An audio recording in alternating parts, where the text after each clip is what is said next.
할렐루야. 반갑습니다.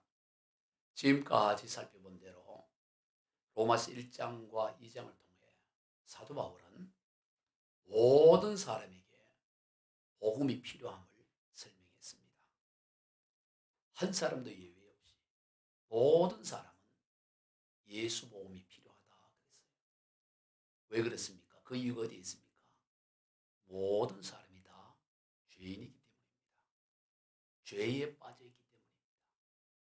죄의 바다에 빠져 다 죽어가고 있기 때문에 누구라도 거기에서 건짐을 받는 구원이 필요한 것입니다. 여러분 인류 80억 다 한 사람도 예외 없이 태평양 한가운데 빠뜨려 놓으면 스스로 수영을 해서 살아날 사람 한 사람도 없죠. 올림픽 금메달리스트인 박태환 선수도 바다 한가운데 빠져놓으면 얼마 못 가서 죽는 것이죠. 스스로의 힘으로 바다에서 수영을 해서 나올 수 있는 사람이 누가 있겠어요? 한 사람도. 죄의 바다도 마찬가지입니다. 죄의 바다에 빠진 인생 스스로 노력으로 거기서 건진받을 사람 아무도 없는 거예요. 한 사람도 여유가 없어요.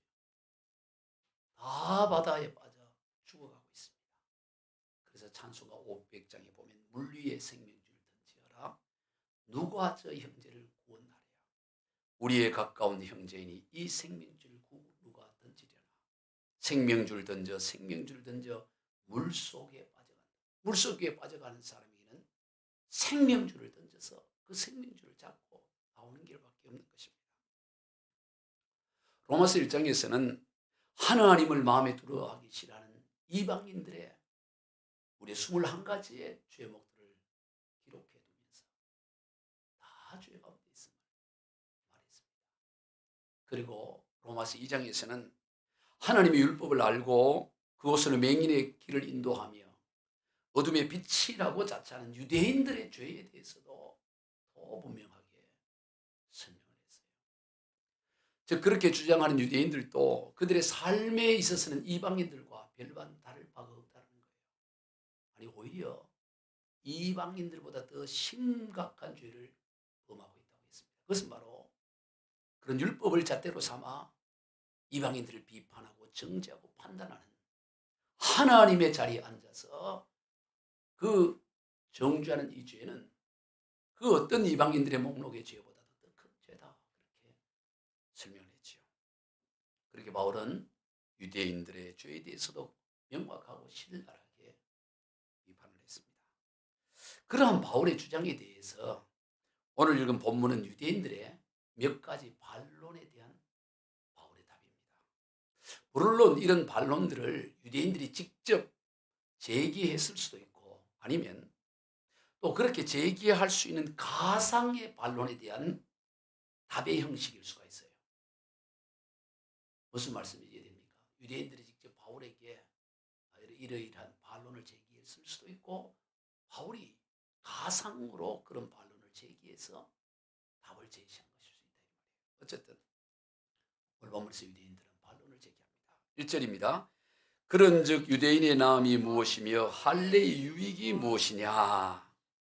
그러면 도대체 유대인들은 유익이 없는 거냐 이 말이야. 우리는 할례도 했는데 그러면 할례를 행한 건 아무 의미가 없는 거고 유대인으로 그런 어떤 그 자부심을 가질 게 없느냐 그런 얘기인 거죠. 유대인이 이방인보다 그러면 하나도 나은 게 없단 말이야. 이렇게 반론하는 것입니다. 이에 대해 바울의 답이 2절에 나와요. 2절입니다. 범사에 많으니 우선은 그들이 하나님의 말씀을 맡았음이니라. 아니야. 너희들은 유익이 많아. 범사에 많아.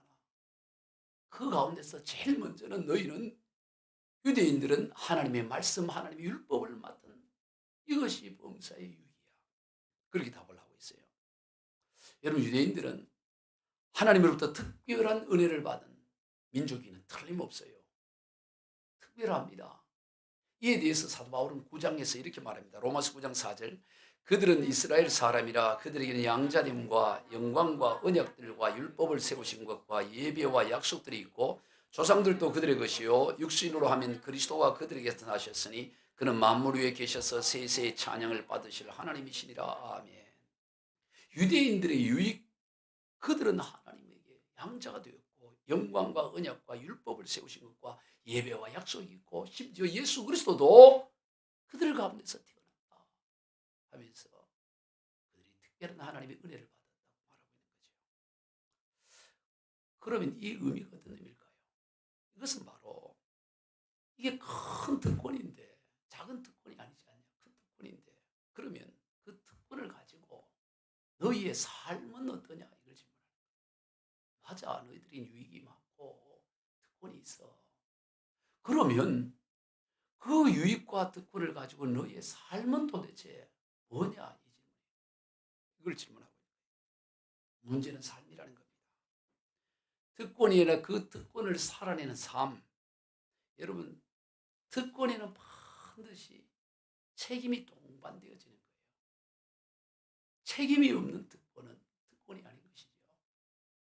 오늘 우리 주보 오덴나무에 보면 노블레스 오블리주에 관한 기록이 있어요. 노블레스 오블리주,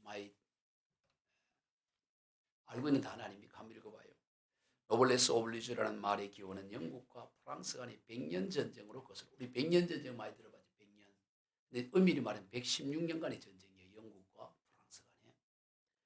1337년부터 1450년까지 있었던 전쟁인데 그 당시에 영국 왕이 에드워드 3세였습니다. 도버 해협에 인접한 소도시 깔레, 프랑스에 있는 깔레를 포위하고 1년 가까이 공격을 퍼부었다. 결국 깔레는 식량이 바닥나고 지원군이 끊기면서 1347년 항복을 선언한다.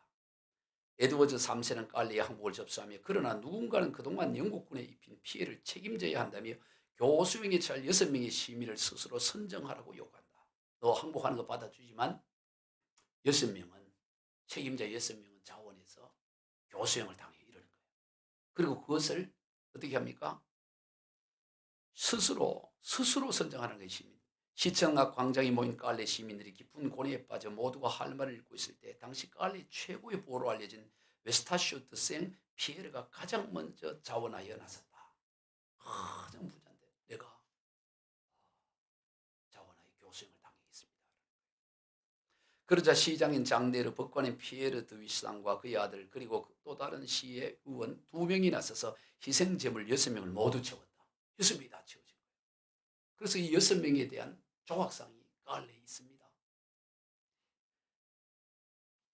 처형 당일 6명의 교수형 자원자들이 자신이 달릴 밧줄을 목에 건 채로 형장에 그 요구가 뭐였냐면 자기가 목매달 그 목에 그 밧줄을 메고 스스로 막줄을 구해가지고 그 형성까지로 오도록 그렇게 요구를 했어요. 얼마나 솔직했어요.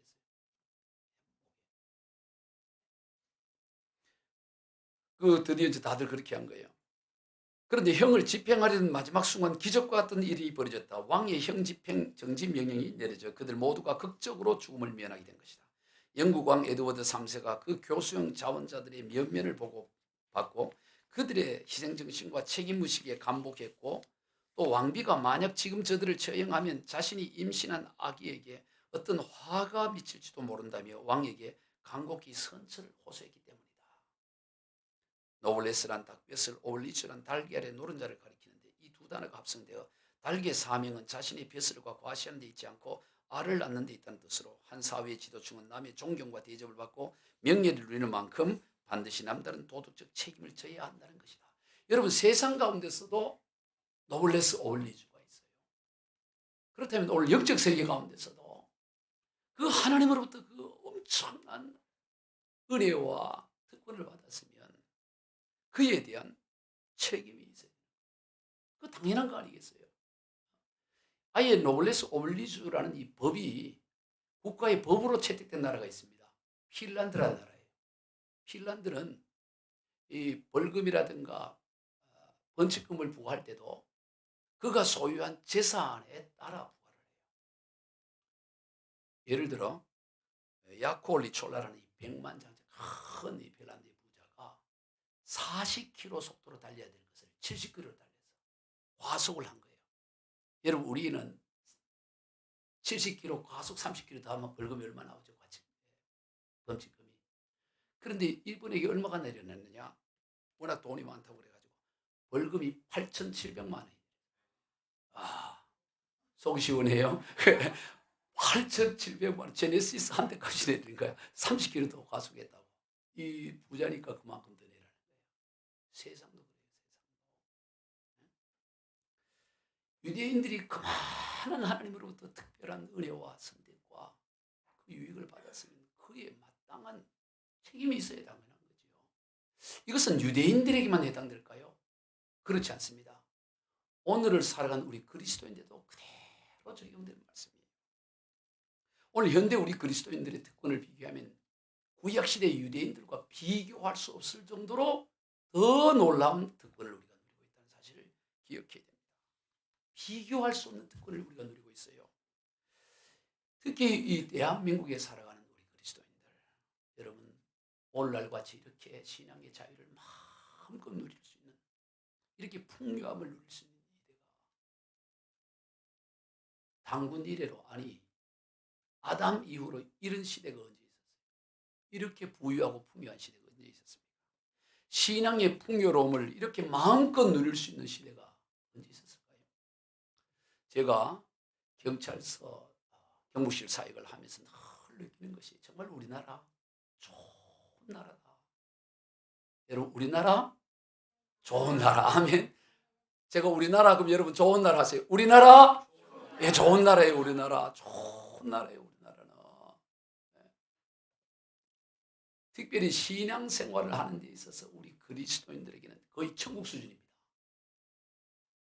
몇 해 전에 탈북을 해서 이 북한 선교의 사명을 가지고 탈북자인데도 북한 선교 사역을 하는 선교사님이 계셔서 그분을 우리 경찰서 예배당에 모셔서 아예 1시간을 드렸어요. 우리가 밥을 먹으면서 그러면서 간증 집회를 했어요.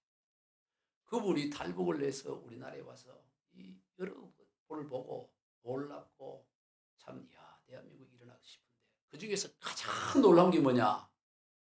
그분의 말에는 어떻게 경찰서 안에 예배당이 있냐. 이게 제일 자기는 놀랍다는 거예요. 왜냐하면 북한에서는 우리 남한의 경찰서 같은데 인민보안서라는 곳인데 이미 인민보안서에서는 예수 믿는 사람 색출해서 그들을 고문하고 죽이고 박해하고 이런 일을 하는 데가 인민보안서인데 우리나라 경찰서는 예배당을 만들어 놓고 거기서 예배를 드리고 있으니 이게 참 놀랍다는 거예요. 오늘 여러분은 당연하게 얘기할지 모르지만 놀라운 일입니다. 더군다나 방송을 통해서 예배 드리러 오라가라고 방송을 내요. 방송을. 이 방송이 경찰서 안에 있는 모든 사무실, 심지어 서장실까지도 다 들려요. 뭐라고 방송하는가 멘트를 내가 갖고 왔어요. 경목실에서 알립니다. 오늘은 수요 예배가 있는 날입니다. 11시 50분부터 5층 예배실에서 생명의 말씀과 따뜻한 사랑의 교제가 있으니 다들 참여하시기 바랍니다. 이래. 그리고 빵 몇 개 주고 이거 해달라고 이렇게 적어서 주면 해준다고요. 놀랍잖아요. 놀라워요. 요즘 코로나 때문에 지금 잠시 중단됐지만 코로나 전에 일주일에 화수목 3일간 유치장에 들어가 창살 바로 앞에 우리 손 집사님이 거기 최고 책임자였잖아요. 창살 앞에 거기서 빵을 나눠주고 커피 나눠주고 거기서 창살해서 유치인들을 대상으로 설교를 한다고요. 세상 천지에 이런 나라가 어디 있어요? 창살 앞에서 바로 보고 이렇게 예배를 드리는 나라가 어디 있습니까? 놀라운 일입니다. 경찰서만 그러냐? 아니에요. 우리 구청도 가보면 목요일마다 산돌에서 모여서 예배를 드리고 그것도 방송도 하고 이런 신앙의 자유. 군은 더해요. 군은. 군에는 아예 현직 군인이 군목으로 그 사병들을 비롯해서 군인들을 신앙으로 양육해. 현직 군인. 목사님인데 현직 군인으로서 대령이 있습니다. 대령. 대령 여러분 군에 안 가 잘 모를 수 있는데 높아요. 대령. 군종감이야. 중령, 대위, 수두룩해 수두룩. 현직 목사님. 현직 계급. 국가에서 월급을 받아가면서 목회 사역을 하고 세례주고 양육하고 있다. 2018년도에 논산에 있는 연무대 군인교회가 건축을 했어요. 재건축을 좁다 그래서. 얼마나 크게 지은지 알아요? 13,000평 대지 위에 지었어 교회를. 미안합니다. 15,000평. 2,000평 떼물 뻔했네. 15,000평 대지 위에 교회를 얼마나 크게, 교회 건물만 2,300평이야. 건물 15,000평. 2018년도에 건축비 한 200억을 들여서 좌석이 몇 명 왔냐? 훈련병이 한 번에 5,000명이 예배를 드려. 5,000명. 5,000명이 예배. 진중 세례식 할 때마다 한 3,000명에서 4,000명을 진중 세례를 해요. 군에서 진중 세례, 군에서 여기 세례 받은 분들. 저도 우리 노회에서 군성교부 그 책임을 맡아서 오늘 8월에 저 강원도에 있는 어느 훈련소 가서 100여 명을 지금 세례를 주기로 다 지금 준비하고 있어요. 놀랍잖아요. 놀라워요. 이렇게. 교회가 얼마나 많아요. 동네 슈퍼마켓 아마 만큼이나 많을 것 같아요. 더군다나 성경책, 예전에 이 성경책이 얼마나 집집마다 성경책. 종류도 많아져. 여러분 성경책 그냥 개정판만 있는 게 아니고 읽기 어렵다 그래가지고 다 쉽게 세번역 성경. 헌번역 아니고 세번역 알아요? 그것도 표준 세번역, 표준으로 또 세번역. 천주교와 함께 번역한 공동번역. 우리말 번역. 우리말 써 쉬운 성경. 현대인의 성경. 별의별 성경들이 얼마나 많은지 몰라요. 전문 기독교에 관련된 서점만, 대형 서점들이, 작은 서점 말고 대형 서점이 저 고스톱이라 하면 3군데를 했어요. 큰 서점. 서점은 책은 물품 기독교 꽉 차요. 저는 거기 가기만 해도 배가 부른 것 같아요. 이렇게 많구나. 자료 준비하다 부족하면 바로 가서 바로 구해올 수 있어요. 바로. 얼마나 좋은지 몰라요. 기독교 방송 저희도 했잖아요. CBS만 있어요. CTS 또 굿TV, CGN TV. 방송만 해도 지금 여러 개가 있어요. TV 틀면 여러 개가 기독교 방송이에요. 여러분 이보다 더 어떻게 더 좋을 수 있어요? 얼마나 더 좋아야 더 좋을 수 있어요? 이 이상으로 더 얼마나 좋아야 됩니까? 인류 역사상 이보다 더 놀라운 복을 받는 시대와 교회가 없어요. 오늘 저와 여러분 거룩한 부담감을 가져야 될 줄로 믿습니다. 특권이 있으면 그 특권에 상응하는 책임이 있는 거지요. 이런 축복을 그저 당연시 여기고 밋밋하게 어제나 오늘나 그냥 그렇게 그래 살아가셔야 되겠어요. 감사하고 거룩한 부담을 가져야 될 줄로 믿습니다. 거룩한 부담을 가져야 돼요. 하나님은 많이 맡은 자에게 많은 것을 고한다라고 찾는다고 하세요. 마태복음 25장에 보면 5달란트 맡은 자가 5달란트를 남기고 2달란트 맡은 자가 2달란트를 남겼을 때 주님은 잘하였도다 착하고 충성한 된 종아 이렇게 합니다. 그런데 1달란트 맡은 종이 아무것도 남기지 않을 때 뭐라고 합니까? 악하고 게으른 종아 이런 표현을 해요. 자, 그럼 여기서 한번 물어봅시다. 오늘 이 시대에 저와 여러분은 몇 달란트 맡은 종 같습니까? 오늘 저와 이 시대는 틀림없이 5달란트 맡은 종이라고 저는 생각합니다. 아니 그보다 10배는 되된 50달란트를 맡은 것 같아요. 자, 그런데 5달란트라고 칩시다. 5달란트를 맡았는데 5달란트를 남긴 게 아니고 2달란트를 남겼다면 아니면 3달란트만 남겼다면 하나님은 그것에 대해서 어떻게 평가할까? 1번 잘하였도다 착하고 충성된 종아. 2번 악하고 게으른 종아. 자, 1번이라고 생각합시다. 5달란트를 맡았는데 2달란트 남기나 3달란트 또는 4달란트 남겼어. 그러면 그래도 남겼구나. 착하고 충성된 종이라 할까요? 아니면 악하고 게으른 종이라고 할까요? 착하고 충성된 종이라고 할 거라고 생각해서 손 들어봐요. 한 명, 예, 3명밖에. 그 다음에 악하고 게으른 종이라고 생각하는 사람 손 들어봐요. 셋, 넷, 다섯. 이야, 수준이 높아요. 일부 예배 때는 전원이 다 착하고 충성된 종이라고 그랬는데 2부에는 머리가 나누어지는데 답은 악하고 게으른 종입니다. 여러분 5달란트를 받았으면 5달란트를 남겨야 되는 거예요. 자, 이걸 여러분 이해가 되기 어려움이 이렇습니다. 사과나무가 있는데 평소 이 사과나무는 5박스를 따는 나무예요. 5박스. 평소 평작이 5박스야. 그런데 원래는 농사인데 2박스가 남았어. 그럼 농부가 그 사과나무, 야, 그래도 2박스라도 잘했다 그럴까요? 내년도 2박스야. 어떻게 할까요? 그냥 평소로 다른 나무들은 다 5박스를 남겨. 베어버리겠죠. 베고 5박스 남긴 사과나무를 심는 건 당연한 거 아니겠어요? 오늘 저와 여러분이 5달란트를 받았다면 그 5달란트를 남겨야만 마땅한 거예요. 5달란트 남겨라고 5달란트를 준 겁니다. 다른 사람보다 더 준 이유는 더 남길 수 있는 모든 것을 준 거예요. 그런데 지금 저와 여러분은 몇 달란트를 스스로 남기고 있다고 생각합니까? 조금 남겨놓고, 그래도 나는 이 정도도 악하고 게으른 종이라는 걸 기억해야 돼요. 악하고 게으른. 요한계시록 3장에 보면 예수님이 이런 말씀합니다. 계시록 3장 17절 시작. 내가 말하기를 나는 부자라 부요하여 부족한 것이 없다 하나 내 공고한 것과 가련한 것과 가난한 것과 눈먼 것과 벌거벗은 것을 알지 못한다. 이 라오디에가 교회를 향합니다. 오늘로 말하면 이 라오디에가 교회는 모든 게 다 갖추어 있는 큰 교회예요. 목사님들도 제일 가고 싶어하는 교회 라오디에 교회. 교인들도 라오디에 교회 그러면 나는 네임밸류가 있는 브랜드가 있는 교회라고 자부하는 그런 교회예요. 부자입니다.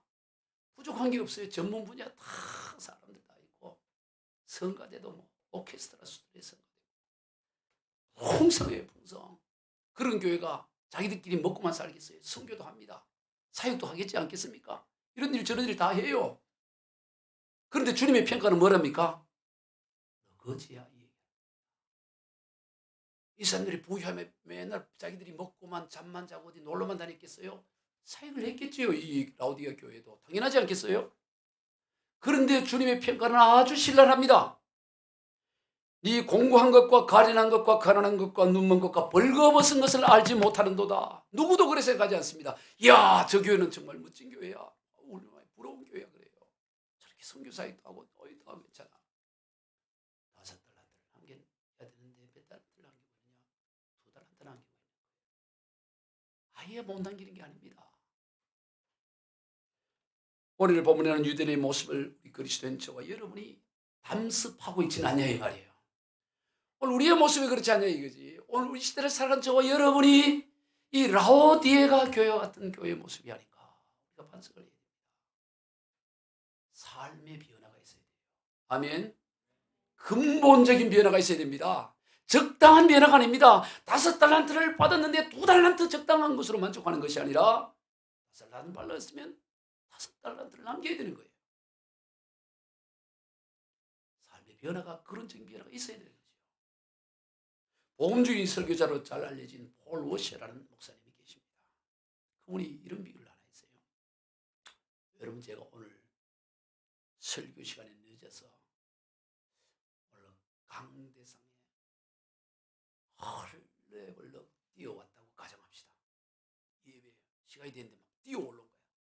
헐레벌떡하며 뛰어와서 올라와서 하는 얘기가 뭐냐면 여러분 제가 예배 이렇게 늦은 거는 급하게 뛰어온 거는 제가 교회 오다가 자동차를 오다가 쭉 오다가 그냥 고속도로에서 차에 펑크 나버린 거예요.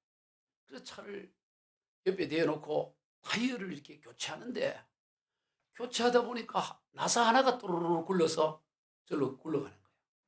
근데 그 나사를 주우려고 이게 고속도로라는 생각을 못하고 그 나사 주우러 가다가 170km의 속도로 달려오는 그 30톤 트럭하고 부딪혀버린 거야. 그래서 제가 이렇게 늦었습니다. 그런데 얼굴은 아무 말짱해. 아무렇지 않아. 그렇다면 여러분은 저에 대해서 어떻게 생각하십니까? 그럼 다들 그러겠죠. 저 거짓말 하거나 아니면 미친 거 아니에요? 예. 또라이 아니야? 뭐 이렇게 생각하겠죠. 그렇잖아요. 30톤 트럭과 170km 속도로 부딪혔으면 살아나지도 못할 뿐더러 욕할 수가 없잖아요. 근데 멀쩡한 거야. 아무도 없어. 여러분 어떻게 생각하냐? 다 이상하게 생각했죠. 그러면서 그분이 이런 말을 해요. 그러면 여러분에게 질문을 합니다. 30톤 트럭이 큽니까? 하나님이 더 큽니까? 무슨 질문일까요? 30톤 트럭이 더 크냐? 하나님이 더 크냐? 이 질문의 답은 아니 30톤 트럭하고 부딪혀도 그냥 그대로 있을 수가 없는데 30톤 트럭보다 1000배 크신 하나님과 부딪혔는데 하나님과의 만남이 있었는데 예수 그리스도에 부딪히는 만남이 있었는데 어떻게 삶의 변화가 없이 말짱하다고 그대로라고 할 수 있냐 이 말이죠. 그건 거짓말이거나 그거는 정신적인 문제가 있는 거다. 이 얘기를 강조하는 거예요. 오늘 정말로 우리가 예수 그리스도를 만나고 하나님을 만나면 우리의 삶의 변화가 일어나는 지극히 당연한 거예요. 당연한 일입니다. 특권이 있다고요. 그 특권이 있으면 그것을 누리고 그게 상응하는 행동을 하는 건 당연한 것이죠. 이 폴 원시어 목사님이 계속해서 이런 얘기를 합니다. 오늘 미드의 기독교를 들여다보면 한국교회도 마찬가지죠. 하나님의 말씀에 기초하고 있다기보다는 오히려 무신론적인 문화에 더 의존하고 있다는 것입니다. 많은 사람들이 거짓된 복음에 쏟고 있습니다. 모두들 TV에서 보지 말아야 할 것들을 보고 하나님이 싫어하시는 것들을 보고 웃고 즐기며 감각적인 옷들을 입고 세상 사람들처럼 걷고 세상의 음악을 사랑하며 세상의 것들을 너무나 사랑하면서도 하나님의 은혜로 나는 크리스천입니다라고 한다는 것입니다. 세상 할 거 다 가해. 그러면서 하는 얘기가 하나님의 은혜로 나는 크리스천이에요. 이런 얘기한다. 그러면서 그는 충격적인 말을 해요. 거의 대부분의 사람들이 지옥에 가게 될 것입니다. 그들이 지옥을 가는 이유는 행함이 부족해서가 아니라 행함이 없음으로 증명된 그들의 믿음이었기 때문이다. 삶의 행동 속에서 나는 믿음이 없음을 증명해 보이고 있다는 거예요. 그래서 지옥에 간다 이렇게 말하고 있어요. 좀 충격적인 표현이죠. 여러분 우리가 예수 제대로 믿어야 됩니다. 대충 적당히 믿는 게 아니에요. 이 엄청난 시대, 아담 이후로 최고의 시대에 우리가 살아가고 있는데 여기서 신앙을 대충 한다는 게 있을 수 있냐 이 말이에요. 우리가 지난주에 얘기했지요. 내가 하나님 알아. 그 누구도 그렇게 떠든다고요? 귀신들도. 야고보서 1장 2장 19절 20절 지난 내가 하나님은 한 분이신 줄로 믿느냐 잘하는도다 귀신들도 믿고 떠드느니라. 허탄한 사람의 행함이 없는 믿음이 헛것인 줄로 알고자 하느냐. 그런 수준, 행함이 없는 이런 수준. 귀신 수준의 헛탄한 사람이다. 지난주에 말씀드렸어요. 우리가 그런 수준의 헛탄한 사람에 대해서는 안 될 것입니다. 할렐루야. 다음으로 유대인들의 반론이에요. 3절입니다. 어떤 자들이 믿지 아니하였으면 어찌하리요. 그 믿지 아니함이 하나님의 미쁘심을 피하겠느냐. 이 말은 하나님의 말씀을 맡았던 유대인들이 그 말씀을 믿지 않았다면 이 말씀을 유대인들에게 맡기신 그 하나님도 문제가 있는 거 아니냐 이 얘기예요. 참 예빈이죠. 아니 말씀을 맡은 율법을 맡은 유대인이 문제라면 그것을 그들에게 맡긴 그 하나님도 미쁘심에 문제가 있는 거다 이렇게 주장하는 거예요. 내가 이렇게 지금 신앙생활 제대로 못하고 있다면 내게 이런 믿음을 주신 하나님도 문제가 아니냐 이렇게 반론을 하는 거예요. 참 사람이라는 게 궤변이라는 게요. 참 놀라워요. 이에 대한 바울의 분명한 답이에요. 4절입니다. 시작. 그럴 수 없느니라 사람은 다 거짓되되 오직 하나님은 참되시다 할지어다. 기록된 바 주께서 주의 말씀에 의롭다 하심을 얻으시고 판단받을 때 이기려 하심이라 함과 같으니라. 그런 주장 그럴 수 없다는 거예요. 하나님의 신실하심 하나님의 의로우심은 사람의 어떠함에 달려있는 게 아니다. 하나님이 맡겼는데 그 사람이 어떻게 신실하고 잘하기 때문에 하나님도 신실하고 미쁘시고 그러지 않으면 하나님의 신실함이 훼손되거나 그런 일이 아니다 이 말이죠. 이것을 기록된 바라고 하면서 시편 51편 4절을 인용한 거예요. 시편 51편 4절 하반절입니다. 주께서 말씀하시되 의로우시다 하고 주께서 심판하실 때 순전하시다 하리다. 이 시편 51편은 다윗이 밧세바를 취하고 난 다음에 나단 선지자가 와서 아주 강하게 책망을 했을 때 그때 쓴 시예요. 그때 자신의 죄를 고백하며 쓴 시입니다. 즉 하나님은 이 다윗이라는 인물에게 놀라운 은혜와 복을 주었지요. 8장에 보면 그가 가는 곳마다 사무엘하 8장 가는 곳마다 승리하게 하고 어디서나 승리하게 하고 늘 하나님은 다윗의 편이 되어서 그런데 바스에바를 범하는 죄를 범한 거예요. 그러면 하나님 잘못이냐? 그렇지 않다는 거예요. 내가 이 죄를 범했지만 하나님의 의로우심과 하나님의 신실하심과 아무 하나님에게는 손상이 가지 않습니다. 이게 다 내 잘못입니다. 이렇게 고백하는 거예요. 즉 사람의 신실하지 못함과 거짓 때문에 하나님의 신실하심과 의로우심을 결코 폐기할 수 없다라는 것이에요. 이것은 마치 사람들이 태양을 등지고 또 태양을 향해 비방을 한다고 해가지고 태양의 빛이 조금이라도 감해지거나 그런 게 아닌 거죠. 오늘 우리가 태양을 등진다고 그래갖고 태양이 기능이 약해지는 게 전혀 없잖아요. 태양을 비판한다고 그래갖고. 전도 7장 29절에 보면 내가 깨달은 것은 오직 이것이라 곧 하나님은 사람을 정직하게 지으셨으나 사람은 많은 꾀를 내면서 하나님은 사람을 정직하게 지으시고 그렇게 했는데 사람이 꾀를 내는 거예요. 여러분 사람은 사람이고 하나님은 하나님이십니다. 그래서 4절에서 그럴 수 없느니라 사람은 다 거짓되되 오직 하나님은 참되시다 할지어다. 사람이 어떠함과 상관없이 하나님은 의로우시다라는 것입니다. 우리는 여기에서 귀한 교훈을 하나 깨닫습니다. 사람은 다 거짓되되 하나님은 참되시도다. 이 말은 우리 여기서 깨닫게 되는 교훈 가운데 하나는 사람을 보고 사람으로 인해서 실망하고 상처받고 괴로워하고 거기에 매일 필요가 없다라는 거예요. 오직 하나님께 매일 뿐이지 하나님 바라보는 어떻게 교회 집사라는 사람이 어떻게 교회 권사라는 사람이 아니 어떻게 목사라는 사람이 하나님으로부터 기름 부어받은 목사라는 사람이 저 따위 짓을 해. 아이고 하나님도 아니야. 그렇게 하면 안 된다는 거예요. 하나님은 하나님이고 맡기신 하나님은 하나님이고 그것을 감당할 사람은 사람의 몫인 거죠.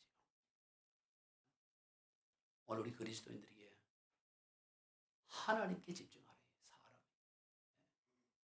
내가 당신을 얼마나 믿었는데 네가 내게 어떻게 그럴 수 있어? 여러분 오늘 우리는 그런 것으로부터 자유함을 얻어야 돼요. 사람으로부터 자유함을 얻어야 돼요. 사람은 거짓되되 사람은 다 거짓되되 오직 하나님은 참되시도다. 여러분 사람은 얼마든지 그럴 수 있어요. 네가 어떻게 내게 그럴 수 있어? 원래 그럴 수 있어요. 네가 몰랐던 거야. 내가 몰랐던 거야. 원래 인간은 그래. 얼마든지 그럴 수 있어.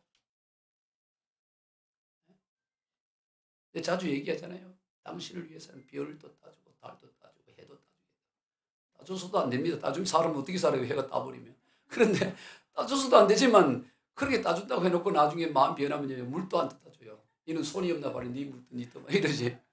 인간 다 그럴 수 있어요. 다. 사람은 다 그럴 수 있다고 생각해야 돼요. 인간이.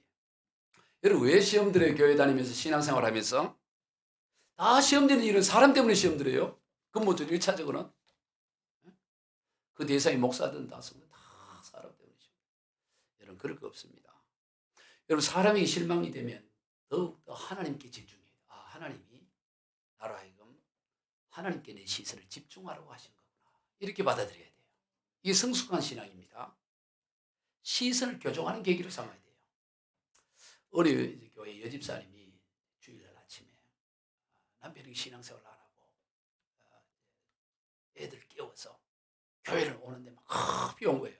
오는데 이제 좀 늦어서 택시를 타고 오는데 택시를 타서 교회 근처까지 온 겁니다. 교회 앞에 와서 가까이 와서 돈을 이렇게 택시비를 지불하는데 10,000원짜리 그 바퀴를 줬더니 이 택시 기사가 이 잔돈이 없다는 거예요. 요즘처럼 카드 주면 되는데 이런 생각하지 말고 예를 들어 그랬다가 예전에 카드 안 쓰던 시대에 그래 이제 10,000원을 줬더니 잔돈이 없다 그러는 거예요. 그래서 이 여집사님이 오늘 헌금하라고 줬던 그 애들 돈을 이렇게 모아가지고 잔돈을 줘서 이렇게 해결을 했어요. 그 내리고 낮에 택시는 출발해 갔어요. 그거 기억나는 게 뭐냐면 10,000원을 돌려받지 못했구나. 10,000원을. 10,000원을 이 집사님도 한 푼, 두 푼 남겼는데 너무 마음이 상한 거예요. 그런데 그때 하나님의 말씀이 생각나는 거예요. 지난주에 심령이 가난한 자는 복이 있나니 천국이 그들의 것이다 라는 이 목사님의 설교가 나서 하나님께서 내게 지금 물질로부터 이 돈으로부터의 자유를 가르쳐 주려고 하시는구나. 그렇게 생각하니 마음에 평안이 오는 거예요. 돈 많은데 이게 내가 매이지 않도록 하나님 나를 훈련시키는구나. 훈련이구나. 그리고 도리어 축복해야 되겠구나. 그래서 하나님 저 아저씨 예수 믿게 믿지 않는다 믿고 저처럼 이 평안을 누리게 이런 이제 기도를 한 거예요. 그랬더니 애들이 이제 가서 돈을 바꾼 거예요. 슈퍼 같은 데 가서 잔돈을 줘 그랬더니 바꾸려고 그랬더니 애들이 그런 거예요. 엄마 아까 아저씨가 가면서 만 원을 이렇게 흔들면서 갔다는 거예요. 그러니까 일부러 알았던 거지 이 기사 아저씨도. 그래서 그 아저씨 이렇게 잡아야 되지 않냐 이랬대요. 저쪽 골목으로 들어가는데 그랬더니 이 여집사님 뭐라 그러냐면 아니다. 저분은 만 원보다 더 소중한 평강을 내게 깨닫게 해주셨다. 그래서 저분은 만 원을 받을 충분한 가치가 있는 분이다. 그랬다는 거예요. 그러니까 그 편안한 마음으로 주일 예배 드리고 아들, 딸 놓고 오래오래 행복하게 잘 살았다는 얘기예요. 할렐루야. 여러분, 사람에게 실망할 필요 없습니다. 더 크신 하나님 바라보고, 내가 또 돈에 집중했네. 내 마음이 또 사람에게 집중했네. 시선을 교정하는 계기로 삼아야 돼요. 요한복음 2장을 보면 예수님께서 공생의 기간 동안에 많은 기적과 이적을 별의별 기적을 다 해요. 그러니 사람이 가는 곳마다 구름대처럼 몰려와요. 미리 가서 예수님 일정을 미리 알아서 미리 가서 아마 좋은 자리에 맡아서 다 기다리고 있는 거예요. 구름대처럼. 그러자 주님이 그들에 대해서 이런 말을 합니다. 요한복음 2장 23절 25절 시작. 6월절에 예수께서 예루살렘에 계시니 많은 사람이 그의 행하신 표적을 보고 그의 이름을 믿었으나 예수는 그의 몸을 그들에게 의탁하지 아니하셨으니 이는 친히 모든 사람을 아시며 또 사람에 대하여 누구의 증언도 받으실 필요가 없었으니 이는 그가 친히 사람의 속에 있는 것을 아셨음이니라. 예수님이 그 기적 능력이 하니까 별의별 사람이 나타나죠. 예수님 이제 제가 예수님의 오른팔이 되겠습니다. 저는 왼팔 드릴게요. 한 사람은 오른팔 왼팔 다 차지해. 저는 왼쪽 다리. 이러면서 자기가 뭔가 예수님을 위해 하겠다고 다 그렇게 나서지 않았겠어요? 근데 예수님은 그 사람을 의지하지 않았다. 사람의 속이 무엇인지 아셨기 때문에. 여러분, 예수는 누구에게도 나 정말 실망했다 나한테. 너 정말 진짜 짜증나. 이러신 적이 없어. 예수님이 누구라도 너 어떻게 그럴 수 있냐. 그렇게 말씀하신 적이 없어요. 인간은 그럴 수 있는 존재야. 속을 주님은 아셔요. 이번에는 내가 믿어줬는데 그런 적이 없어. 베드로가 배신을 하고 가룟 유다가 뭘 해도 너 그럴 수 있냐 그런 말을 하지 않으셔요. 가룟 유다가 예수님을 잡으러 왔을 때 뭐라 그랬습니까? 네가 하는 일을 속히 하라. 친구야, 네가 무엇을 하려고 하느냐? 네가 하는 일을 속히 하라 그랬지. 왜냐하면 사람의 속을 주님은 알기 때문인 거예요. 당연하지 받아들인 거예요. 그럼 오늘 우리 오직 하나님만이 참되신 분이시고 사람은 거짓되다는 걸 기억하고 오직 하나님만을 의뢰해 나가야 돼요. 마지막으로 오늘 유대인의 반론이에요. 5절로부터 8절인데 시작. 그러나 우리가 하나님의 의를 드러나게 하면 무슨 말을 하리요? 내가 사람이 말하는 대로 말하니 진노를 내리시는 하나님이 불의하시냐? 결코 그렇지 아니하니라. 만일 그리하면 하나님께서 어찌 세상을 심판하시리요? 그러나 나의 거짓말로 하나님의 참되심이 더 풍성하여 그의 영광이 되었다면 어찌 내가 죄인처럼 심판을 받으리요? 또는 그러면 선을 이루기 위하여 악을 행하자 하지 않겠느냐? 어떤 이들이 이렇게 비방하여 우리가 이런 말을 한다고 하니 그들은 정죄받는 것이 마땅하니라. 이 얘기는 뭐냐면 아니 인간이 불의하고 인간이 죄를 지음으로 하나님의 의가 드러난다면 인간의 거짓말이 하나님의 참되심을 드러낸다면 어찌 죄인처럼 심판하는 게 마땅하냐 이 얘기예요. 이 뭔 말인지 이해됩니까? 아니 인간이 죄인인 게 우리가 죄인이기 때문에 하나님의 의로우심이 상대적으로 더 분명하게 드러나잖아요. 그런 말을 하는 거예요. 이야, 유대인들의 이 생각이라는 게 이런 괴비를 만들어요. 2000년 전에. 여러분 이게 보통 사람 생각이 어려운 얘기잖아요. 자기의 죄를 합리화하기 위해서 내가 죄를 지었기 때문에 당신의 의로움이 드러나는 거 아니냐. 예를 들어 도둑놈을 경찰관이 잡았어요. 당당한 큰 소리요. 나같이 도둑놈이 있기 때문에 당신 직장이 있고 월급 받아가는 거 아니냐. 월급 그중에 일부 날 좀 줘. 이러는 거야. 도둑놈 없는데 경찰관이 왜 있어. 그리고 그 받는 월급 중에 나를 줘야지. 이래 요구하는 것 같아요. 얼핏 들어보면 맞는 것 같아요. 줘야 되는 거 아닌가 이런 생각하면 하는데. 궤변이라는 게 궤변. 그럴 수 없어요. 그런 사람은 정죄받는 게 마땅하다 이런 얘기합니다. 이걸 사도 바울은 로마서 6장에서 이렇게 말합니다.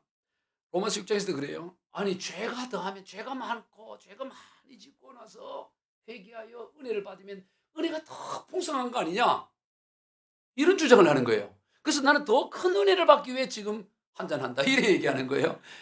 이게 자기 죄를 이렇게 합리화하는 거야. 그 죄가 많은 곳에 은혜가 많으니 그거 좋은 거 아니냐 이런 얘기하는 거예요.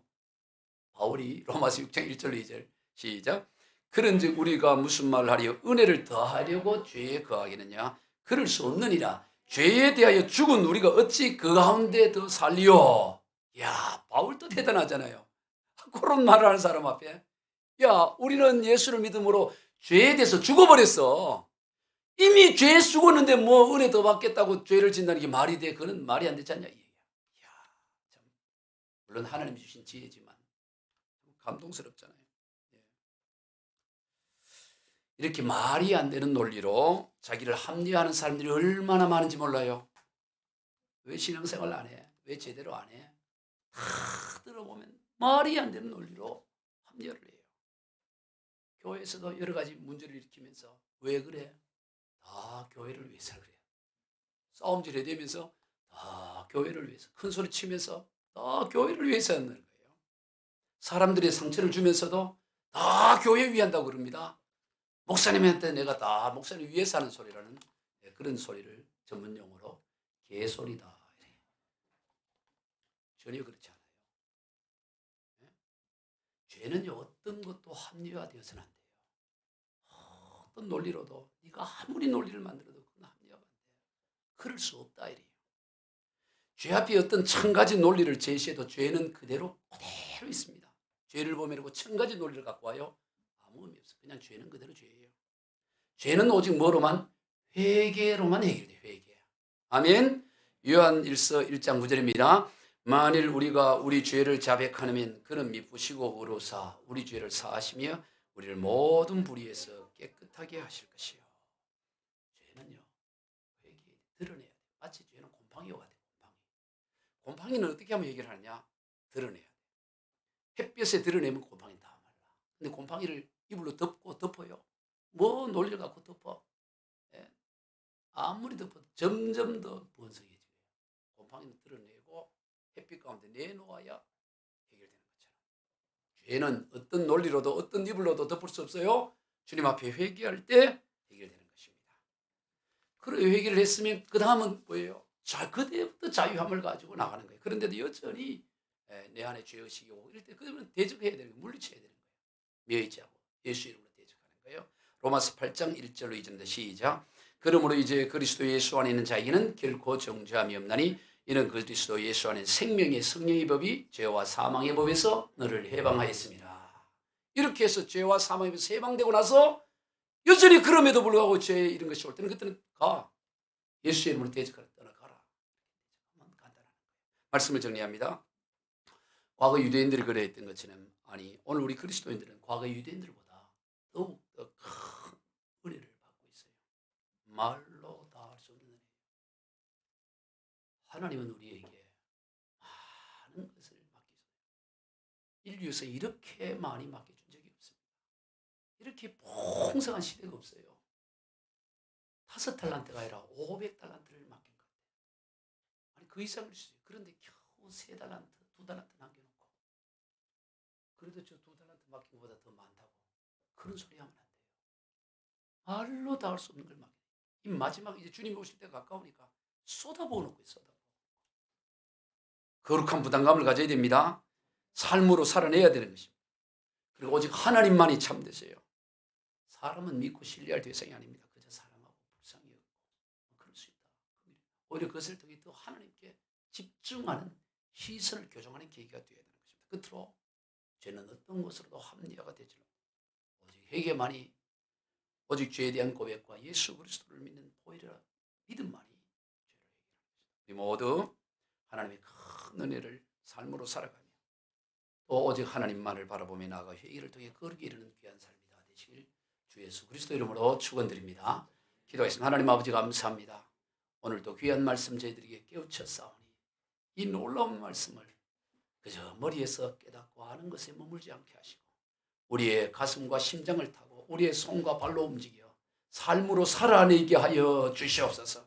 사람으로 인해 절망하거나 낙심하지 않게 하고 사람은 다 그럴 수 있고 하나님만이 오직 신실하심을 믿고 하나님께 더 집중하고 시선을 교정하는 계기로 삼게 하시고 어떤 죄도 이런저런 그럴듯한 논리로 합리화하려고 하지 않게 하시고 주님 앞에 나와 회개함으로 새로운 삶을 살아가는 우리 모두가 되게 하여 주옵소서.